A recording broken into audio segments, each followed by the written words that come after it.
Hello everyone, welcome back to my YouTube channel. This is Arama Vivi. If you haven't subscribed, tap on the subscribe button and also tap on the notification button to get notified whenever I drop an educational video. This is an English language platform.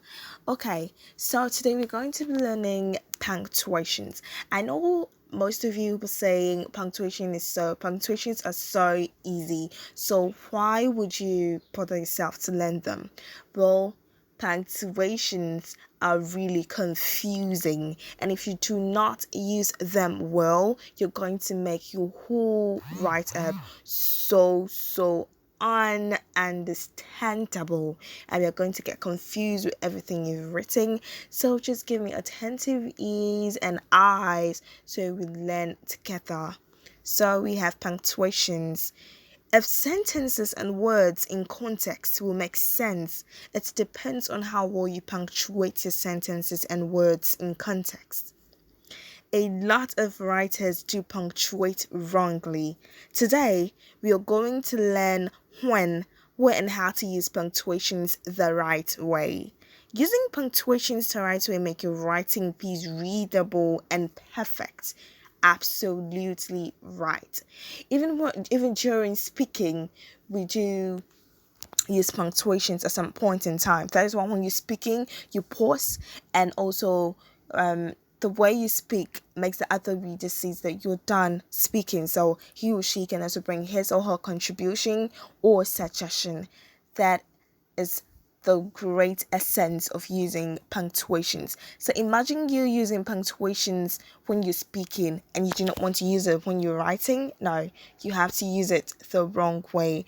Punctuations can't be seen with when you're speaking, but they can be heard or they can be notified when you speak. But during your writing, you have to use the punctuations right. So let's move on. We have the end marks.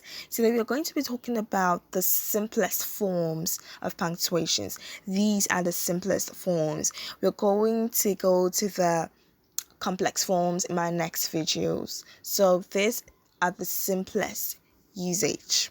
Yeah, the simplest punctuations to use. So let's move on. These marks are used at the end of sentences. They tell the reader that the sentence has ended. End marks show that the sentence is a complete sentence, that's a simple sentence. So end marks simply tells us that end marks simply tell us end marks simply tell us that our sentence is so complete, it's understandable. So if you know you have not completed the sentence, you cannot use the end marks listed here. No. So with the end marks, you have to make sure your sentence is complete. And if your sentence has only the end marks, then your sentence is a simple sentence. If it has only the end marks, if your sentences have only the end marks, then your sentence is a simple sentence. If you have a sentence with a comma and all that before an end mark, then it's not a simple sentence. But if it only includes an end mark, then it is a simple sentence. So these end marks are question mark, full stop, and exclamation mark. Let's pause on.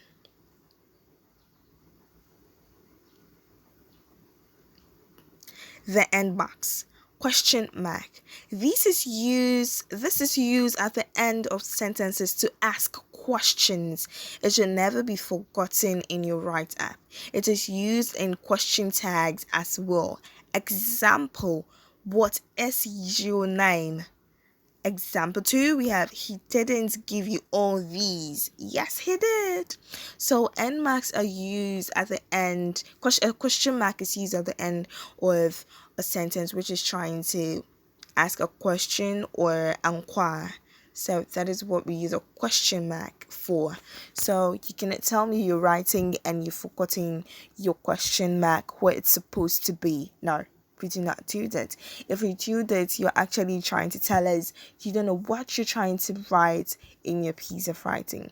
Yeah, you may be able to forget to write your question mark because maybe you're in a hurry or you're in a rush to write, but after you need to proofread and place the question mark where it's supposed to be.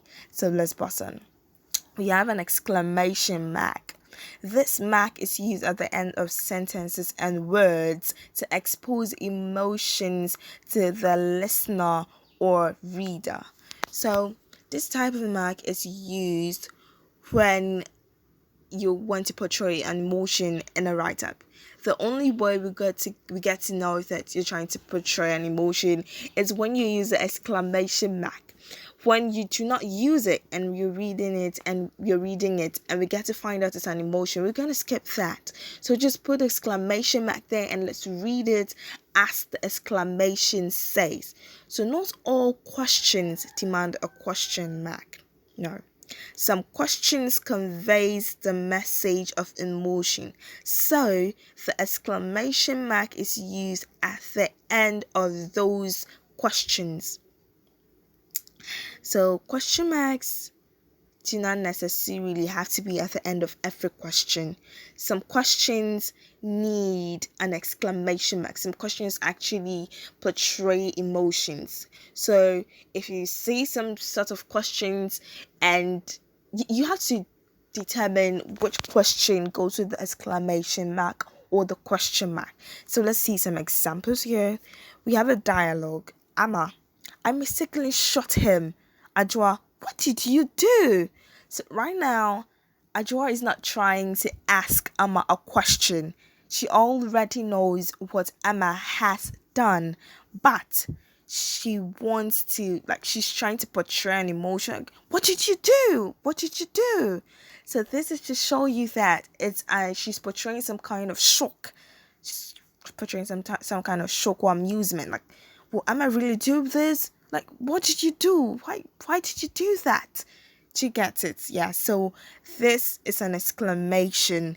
This doesn't need a question mark. You can see this is something like a rhetorical question, but it's portraying an information. What did you do? She's trying to portray her shock. So we have other examples. Shut up. Yeah. People talking is trying to annoy you or something. Shut up. Yeah. We have a word that can also portray an emotion. So you do something and you just say stop. Yeah, it's complete. The person understands what you're trying to say. Stop. Shut up. It's a full sentence. Let's move on. So our last end mark we're going to be speaking about it. That's the last end mark. Okay, the last of all end marks. So this is just so simple to use, right? Okay, so we have this is used at the end of sentences. It shows that the sentence is complete and it conveys a full message. A full stop indicates that the sentence is a statement. Yeah. A full stop tells us that the sentence, which includes a full stop, is a statement. So the person is trying to make a statement. The person is not asking a question. The person is not asking a question or trying to portray any form of emotion. It's just a statement. So yeah, the full stop portrays a statement. So that is it for today. You can also use a full stop in place of you can use a full stop in place of coordinating conjunctions. Yes, you can use it. So Kofi is going to school, full stop. Amma is also going to school, full stop. Oh yeah, I didn't write this. So if you actually watch till the end, you get this piece too. And we have, it can also be used in place of a semicolon or a colon. We're going to talk about those complex punctuations in my next videos. So full stop is used at the end of sentences and it portrays a statement. Thank you all for watching. Thank you so much. Share to others who think they need to hear this. Also subscribe to my channel. I love you all. Bye.